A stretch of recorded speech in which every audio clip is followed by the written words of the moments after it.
Wow, can't believe it. Finally here. Disneyland. Well, let's go line up.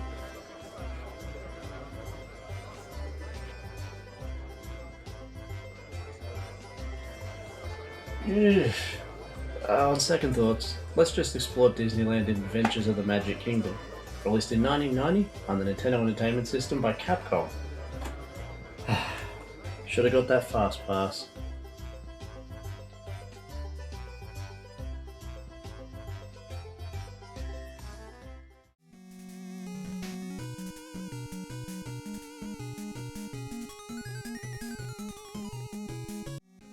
Uh-oh, looks like Goofy done goofed. Again. Gosh! Turns out he's left the golden key in the enchanted castle, and now we need to collect all the 6 silver keys spread around the Magic Kingdom to unlock it. We need to answer Disney trivia, ride the train in Thunder Mountain, race through Autotopia, fly through Space Mountain, brave the Haunted Mansion, and get your Jack Sparrow on in Pirates of the Caribbean. Join the excitement as we explore Disney's The Adventures in the Magic Kingdom. You start off on an overworld map of Disneyland, with many sights to see and attractions to take part in. This game is non-linear, in that you can choose any order to do said attractions. Personally, I have a specific order that I usually follow, and I'll share that later. Each stage acts like a small game in itself. For example, Autotopia is a racing game, and Haunted Mansion is a platformer. So the game really doesn't have a set genre, it's more like a collection of long-ish mini-games. There's even trivia that is decades old by this point, but more on that when we get to it. The collectibles here are stars, and while they have no monetary value, you can use them to activate buffs in the select menu screen. Life Up costs 6, and that will heal you for 1 hit point. Freeze costs 8, and that will temporarily freeze all enemies on the screen. Invincible costs 10, and that does what it says, for a brief period. And 1 Up will give you another life for 12 stars. I find Invincible to be the most useful by far. Graphically, this game looks great. The overworld is filled with lots of little details, and the cutscenes have big, colourful sprite work. The levels are also very well designed. I mean, check out this monster in the mirror. Or the face that appears when lightning strikes. Spooky. Its soundtrack was composed by the legendary Yoko Shimomura, best known for her work on Kingdom Hearts, Final Fantasy XV, and this little ditty. I find the soundtrack in this to be incredibly catchy, but for full disclosure, I grew up with this one, so nostalgia is probably doing a bit of heavy lifting here, but it's certainly not bad. And just a loose Kingdom Hearts connection here, if you'll indulge me. You play as a kid who finds himself travelling through Disney worlds to find keys. Keys to open doors. Keys. Keyblades. Eh? Eh? Gotcha! I told you it was a loose connection. Anyway, moving on. Okay, now it's time to talk about the attractions. Starting with Autotopia. Autotopia takes place on a racetrack with other racers, but it's actually not a race against them, it's more so a race against time. Autotopia is also your best bet if you want to rack up a lot of stars, because you can go back to the levels after you finish them. It uses dodge 'em car-like mechanics, where you bounce off other cars when you hit them, and there's a couple of jumps here and there, but this is definitely one of the easier attractions to complete.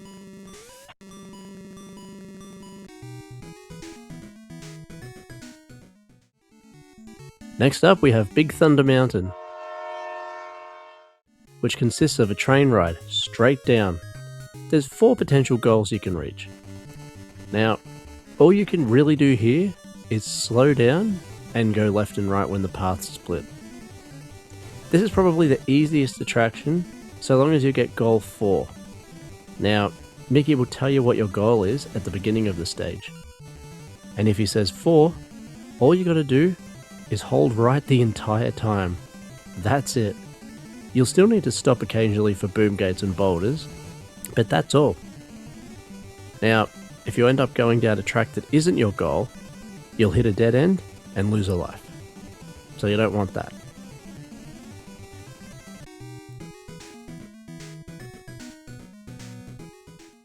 Space Mountain is next on board.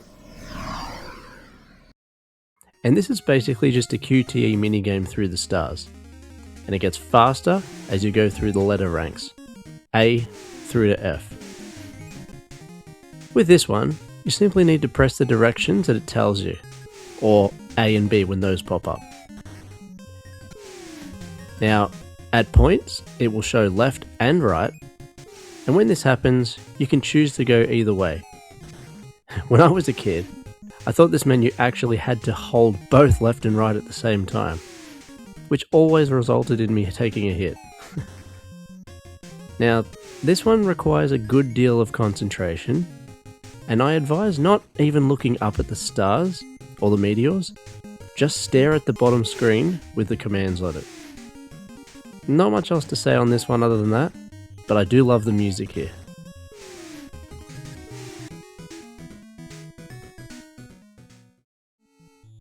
Now there's only 2 left, and these 2 are by far the most difficult. They're both platformers, with some pretty tricky jumps. We'll start with Pirates of the Caribbean, which dumps you in a pirate-infested village, with the pirates looking a fair bit like Popeye in my opinion. Missed again, buddy. A little more variety here, in that you get to save 6 damsels in distress. There's also a fair few obstacles, such as fire pits, cannons, skeletons throwing their loot at you, and a fair few more. One cool feature in this is after a while, about halfway through, you can pick up a red candle, which will give you unlimited candles to throw at enemies, your projectile in this game, for a couple of levels. You can also light the cannons too if you want. Anyway, once you've saved all 6 damsels, head to the end to light the fire and cross the sea.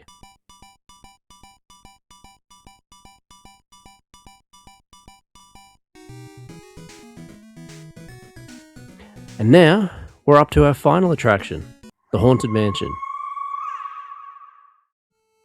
For me, this is easily the most difficult. Now, much like Castlevania, you start at the outside here, and you have to either avoid or take out the enemies as you make your way to the entrance. Your weapon of choice here is the candle, but unlike the Pirates of the Caribbean, you don't have unlimited of them. When you run out, you need to pick up the candle item to replenish your supply. They're scattered all over the level, it's not too tricky to find them. The mansion has a lot of spooky enemies, tricky jumps, and even a boss fight at the end. The jumps are the hardest part, I would say, and the main reason I do this one last. So I've usually got enough stars to select invincible in certain parts. It makes it a little easier, but nothing can really help with those jumps. When you make it to the boss, you need to strike him with, I think, about 8 candles, and that will take him down. And you can claim your silver key. Now, we have 5 silver keys. Yeah, but we need 6. And we've done all the attractions. So, what's going on here? Now, the last minigame to complete is a series of trivia questions from the NPCs scattered around the kingdom. These questions can be relatively simple, like what is Donald Duck's 2 annoying chipmunk antagonists, to super obscure and head-scratching, like the name of the girl's ranch in the Spin and Marty cereal on the Mickey Mouse Club. Yeah.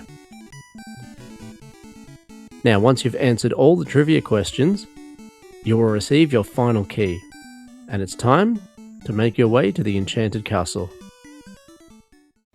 So my recollection of this game is strong and deep. It was one of my personal NES games that I had growing up, along with DuckTales, Super Mario Bros. And Dragon's Lair. I played it hundreds of times, and I appreciate its short length and varied gameplay.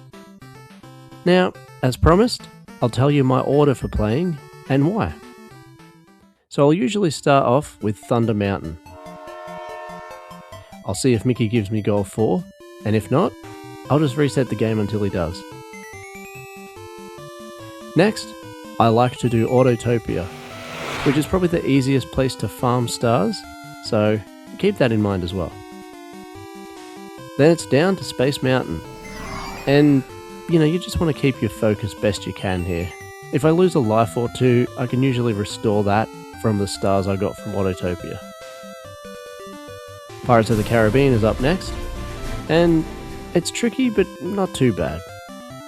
As mentioned, I leave the haunted house last, because by then I should have a fairly good stockpile of stars. And, I might need it for invincibility or freeze or whatever the situation calls for. So there you go. That's my usual order of playing this game. And now we've come to pricing. Looking at a cart, it's around $30, and complete looks to be about 80 or so. Now we can finally have that parade.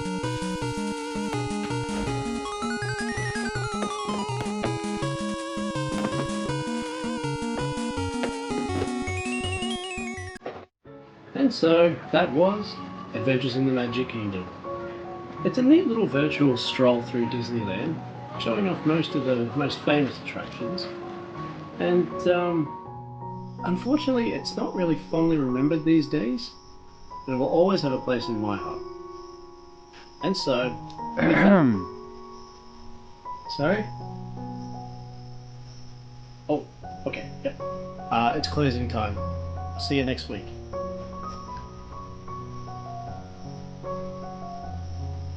So long. See you real soon.